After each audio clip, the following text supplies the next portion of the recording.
งัวผู้หลักผู้ใหญ่บ่าวลาวพาเพิ่นก็บ่ส่วนก็บ่ได้ขายดอกก็จะได้อยากจงไว้ให้ลูกแน่บ่ได้มีหยัง ว่าถ้าขายงัวตัวนั้นได้บ่แหละ ก็เฮาลูกก็บ่ให้ขายเมียก็บ่ให้ขาย มันจำเป็นได้ซั่น เมียก็บ่ให้ขายลูกก็บ่ให้ขายค่าตัวนี้เลย คันสมมุติว่ามันจำเป็น เฮา เลยว่า ตัดสินใจขายแล้ว บ่ โดย แต่ว่าลูกเมียบ่ให้ขาย ลูกเมียบ่ให้ขายแล้วก็ อ๋อ ยังบ่ทันได้บอกบ่าวลาวแต่ก็ตัดสินใจผู้เดียวนี่ก็บ่ได้ลูกเมียบ่ให้ ต้อง ขาย ถามเพิ่นถามลูกเมียก่อนเนาะ โดยแล้วก็ผู้หลักผู้ใหญ่เพิ่นบ่าวลาวพาเพิ่นเฮาก็สิไปค้าขายเครื่องนี่แหละ เด้อบ่สมมุติว่ามันจำเป็นมันต้องได้ถอกเงินดิซั่นเฮาต้องได้ขายห้วยก็ต้องจำเป็นได้ โดยก็แม่นความ เนาะ แม่นจำเป็น อ่า โดยนี่คือแม่นความผู้หลักผู้ใหญ่เพิ่น เด้อ คือว่าเบานุ่งเพิ่นบอกนั่นแหละจำเป็น แม่น ไปเฮ็ดงานน้ำหมูก็เลยได้เงิน 2,000 โอ้ อันนี้ก็ฝากบอกผู้หลักผู้ใหญ่เบาแสน เด้อ บ่าวสาลีนี่คือเบาส่วนอยาก พ่อแม่พี่น้องที่ อยากให้ หักแป้งอะเนาะ เบาส่วนนี่กำลัง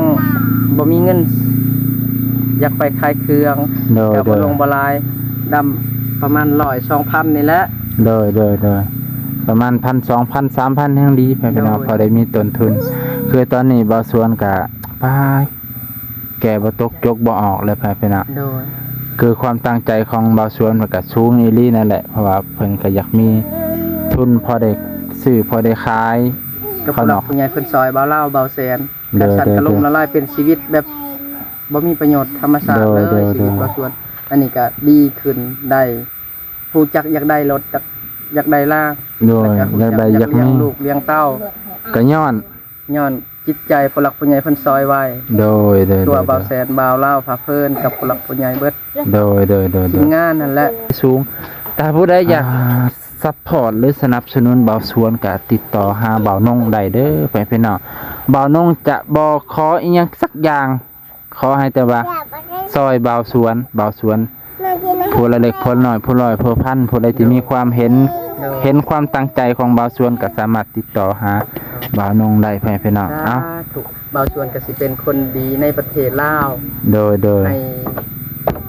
มีเงินมีคำน้ำโมและสาธุ โดยเข้าใจ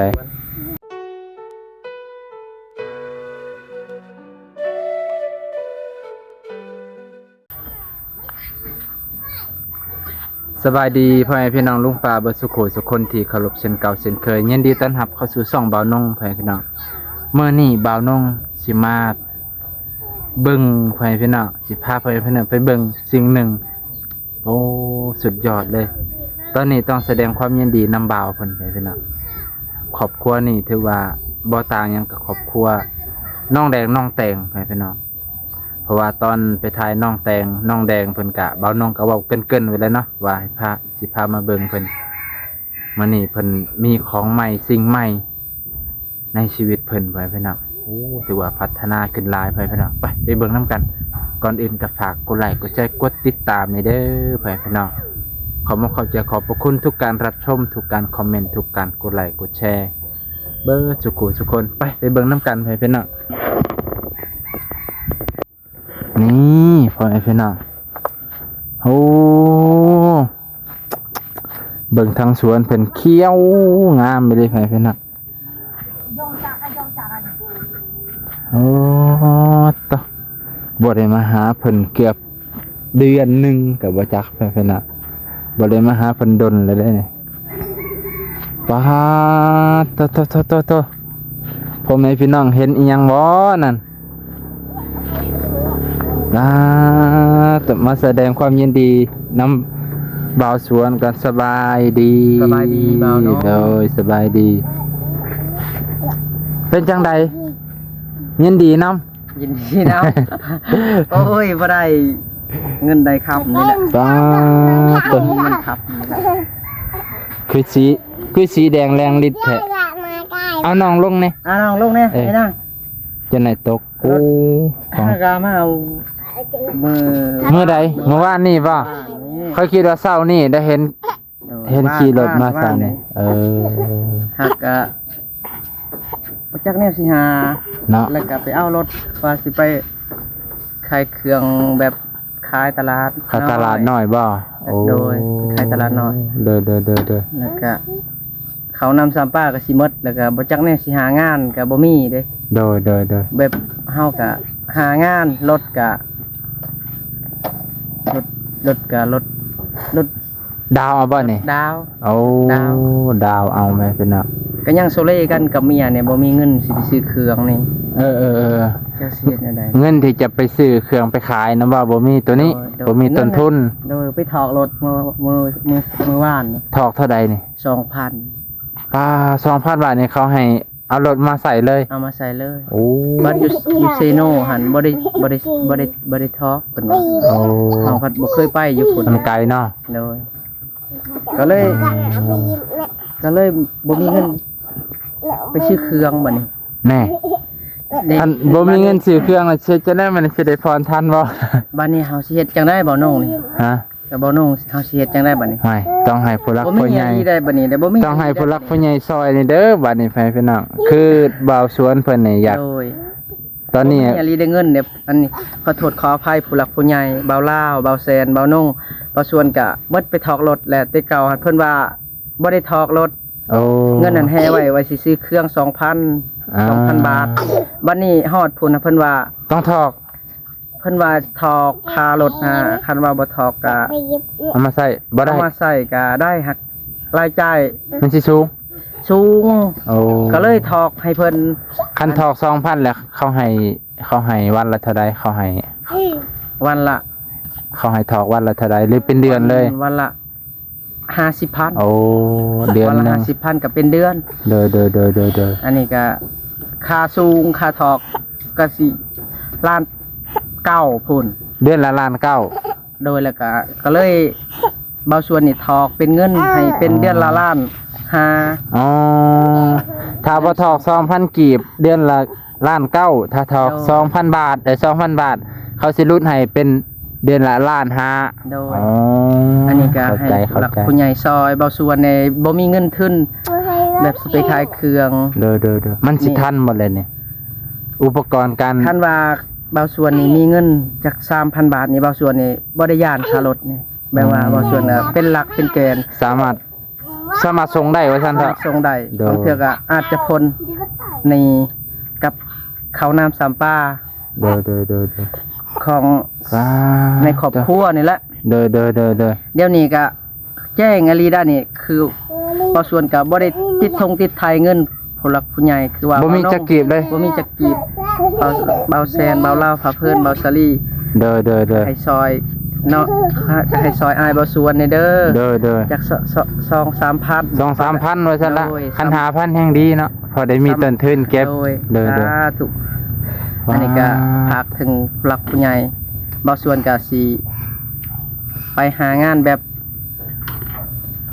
งานบ้านเฮานี่แหละคันไปรับจ้างก็สิบ่มีงานสิไปแบบนี้แหละ คือตอนนี้เบาสวนเพิ่นปัญหาหลักๆก็คือบ่มีเงินทุนเลยแหละบ่มีเงินทุนจะไปซื้อตลาดน้อยไปซื้ออาหารขนมข้าวต้มจะไปขายไปพี่น้องเพราะว่าตอนไป ในเฮาตลาดก็อยู่เมืองพุ่นละอยู่เมือง เราอยู่เมืองเพราะว่าตอนไปซื้อน่ะเขาบ่ได้บอกว่าต้องถอกเงินเพิ่นก็เลยคิดว่าสิเอาเงินตก 2,000 ก่อนสุดท้ายนั่นสิไปซื้ออันนั้นสิไปซื้อ เครื่อง เครื่องเพิ่นเพราะว่าถ้าบ่ถอก 2,000 น่ะราคาผ่อนมันสิสูง เขาก็เลยให้ถอก 2,000 ให้จ่ายก่อน 2,000 แล้วมันจะ วาง มั ดาว สิบ่แพงวางดาวเนาะ วงดาวโดย อืม วางดาว ต่อไปพี่น้องเอ้าจะได้กับผู้ใดมีจิตใจเมตตาอยากให้เบาสวนมีต้นทุนผู้ละ ว่า ซอยว่าซั่นน่ะซอยเพิ่นซอยอ้ายเพิ่นเพราะว่าเพิ่นมีความตั้งใจสูง ตั้งแต่เพิ่นเฮ็ดสวนให้เห็นเลยแหละเพิ่นเฮ็ดสวนปลูกผักปลูกหญ้าเพิ่นมีความตั้งใจสูงว่าซั่นล่ะแต่ว่าเพิ่นก็คิดในใจว่าถ้าได้มีต้นทุนอีกเทื่อนึงเพิ่นสิสามารถผ่อนรถคันนี้จบอย่างแน่นอน โดย ตอนนี้แค่ว่าบ่มีทุนซื่อ โดยบ่มีเงินซื้อเครื่องก็บ่าวชวนก็โซเล่กันกับเมียสิเอาไปสิไปเอาใส่เด้เงิน ๆมานั่งมาใกล้ๆรถมาเอา สิจะไปให้รถเด้อ ตะโก อันหลักนี่คือกินนมแล้ว เอ็ดมาได้ก็ได้ ฮัลโหล นี่รถเป็น อายุไกล สิกินนม อยาก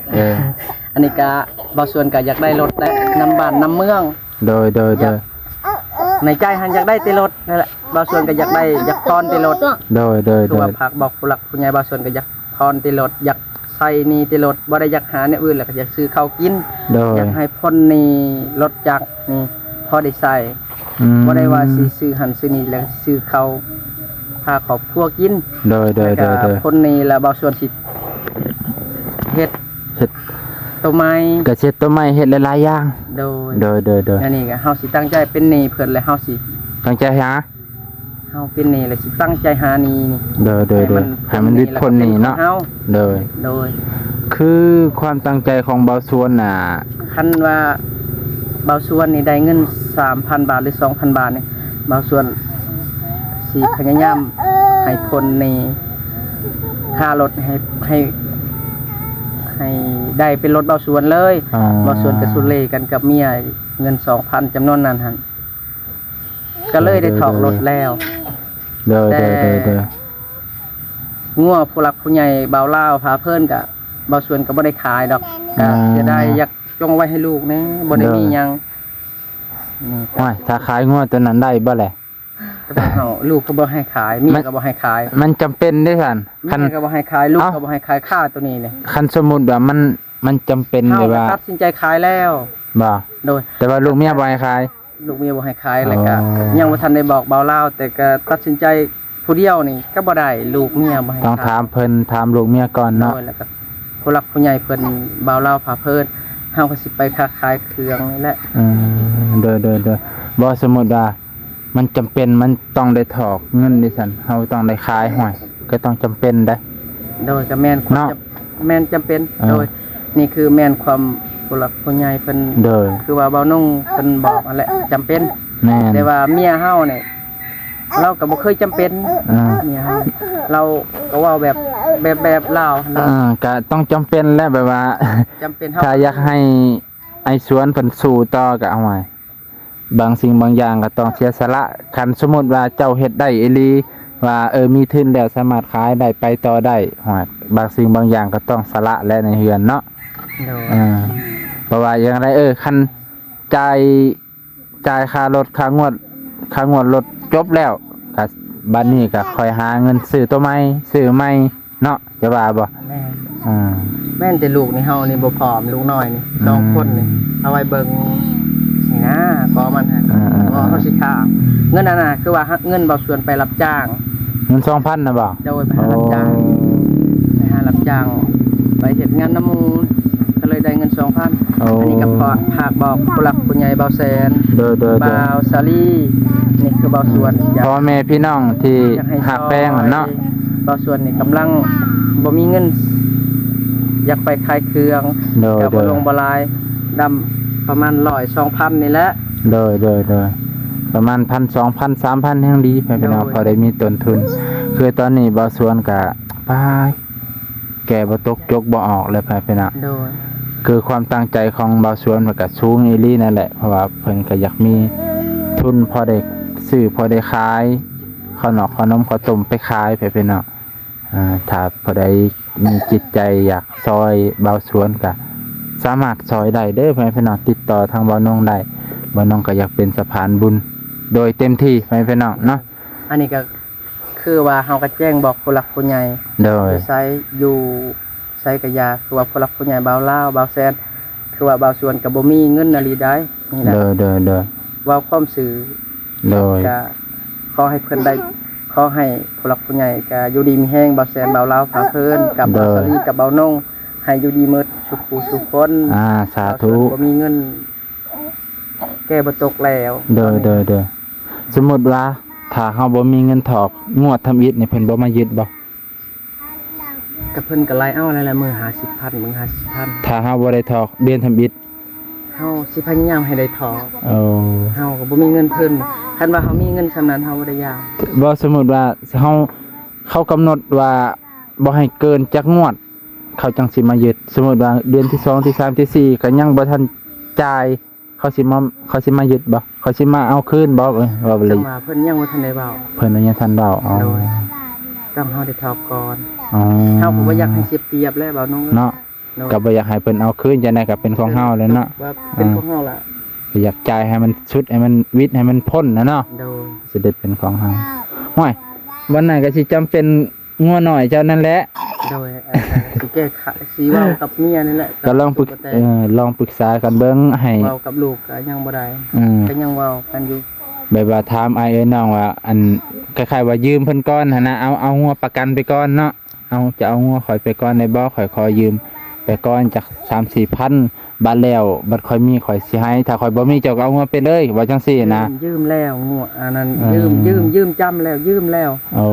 แต่ว่าเพิ่นน่ะให้ค่ายขาดแบบเพื่อนลังมีฮงซีนี่ก็เฮาก็ไปคุยนํเขาแล้วเขาว่าเอาเงินเขาไปพาเมิดแล้ว เอา เขาก็เคยซอยอยู่ตอนนั้นเพิ่นก็เคยซอยอยู่ เด้อๆๆ เอาเงินเอาเขาฮงซีฮะ อื ก็เลย ม บ่มีเงิน เพราะว่าเพิ่นก็ค่าใช้จ่ายสูงเนาะ โดยบ่ทันได้ฮอดเดือนเปิดฮงซีก็ได้ เพิ่นก็ยังทันได้เทรนได้ฮ้อนไปเพิ่นเนาะเข้าใจป้าตัวคันเราไปสิไปขายให้ไอ้น้องเพิ่นว่าต้องขาดอย่างเดียว ต้องขายขาด ให้ไอ้น้องก็บ่ได้นะคันเขาบ่ได้เงินกันบ่ขายให้ผู้อื่นก็ขาดเลย เป็นแบบนั้นนะ เด้อป้าตัวแต่ว่ารับภาระหลายขึ้นไปเพิ่นน่ะโอ้ถือว่านักเติบเด้อนี่ไปเพิ่น แต่ น่ะ ว่าในเมืองเฮาได้นี่นะในเมืองจำพรได้น่ะ เอารถนี่บ่ โดย เอา รถในเมืองจำพรนี่รถ ไปเพิ่นน่ะแสดงว่าจักสิว่าจังได๋ล่ะ อันนี้ก็ บ่น้องก็แก้ไขบ่ตกก็เอ้าให้ผู้หลักผู้ใหญ่เพิ่นเอ็นดูสงสาร ผู้ใหญ่ในเด้อ โดย ซอยเบาส่วนแน่พอได้ผลพอได้ผล เพิ่นทุกข์ว่าซั่นดะ อืม เบิดหนี้เบิดสิน ผลลด โดย ก็สิเป็นของคนที่ดีในประเทศลาว โดย ผู้ใหญ่เบาแสนเบาลาวพาเพิ่นอยู่ดีมีแฮงเบิ่ง โดย เบาส่วนในเด้อ ก็คือ